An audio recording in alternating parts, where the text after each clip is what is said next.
It was a full house in court as two of the rebel MPs, Theodore Ssekikubo and Barnabas Tinkasemire, turned up for the Constitutional Court ruling on their application in the Saleh Kamba petition.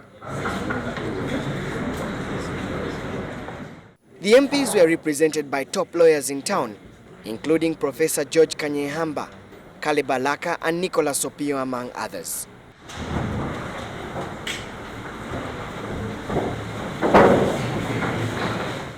The petitioner Saleh Kamba, who was represented by John Mary Mugisha, Severino Tuinobu Sinje and Sam Mayanja, consented to the application, allowing the four rebel MPs to be party to the suit. The Constitutional Court quorum of 3 judges, including Stephen Kavuma, Remi Kasule and Augustine Nishimye, ruled in favor of the 4 MPs.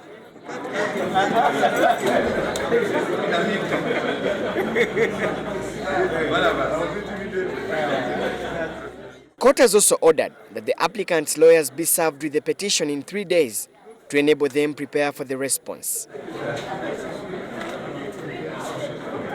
When you read our Constitution and you read Article 44, the right to a hearing is absolute. It is inalienable. They must have referred to that and they said, my friends, our case has no beginning or end. That's why they conceded. Be it God, be it the law, is not on their side. And when you don't have anybody on your side, you are bound to fall or to land and shatter your head. This is what we are seeing Saleh Kamba and the Attorney General doing in the courts of law. Yet for Saleh Kamba, it was just an opportunity to quicken the legal process. We didn't want to waste the court's time, and we didn't want situations of appeals to Supreme Court to drag the matter. Recently, Kibuku Member of Parliament Saleh Kamba filed a petition challenging the decision by the Speaker of Parliament to keep the rebel MPs in the August House as unconstitutional.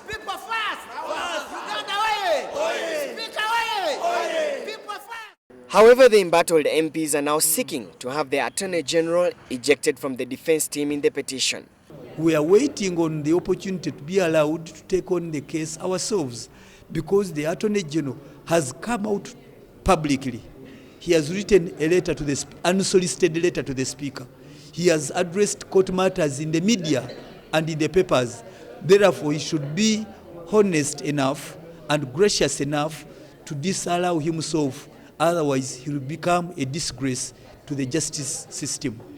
Early this week, the Attorney General Peter Nyombi pronounced himself on the matter in a letter which he addressed to the parliamentary head, advising her to expel the MPs from the House.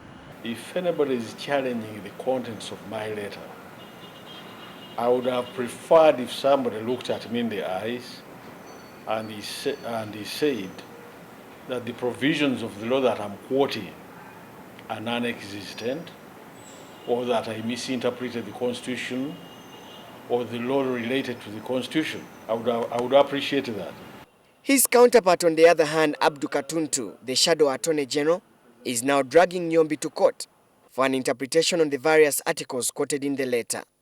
This current legal opinion, which we think is tainted with politics, which has no foundation in law, cannot be allowed to stand.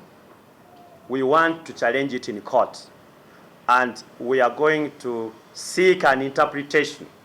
We are going to petition the Constitutional Court about the legal opinion of the Attorney General. Katuntu also wants Parliament to amend the law, seeking to make the office of the Attorney General independent. Solomon Serwanja, NTV.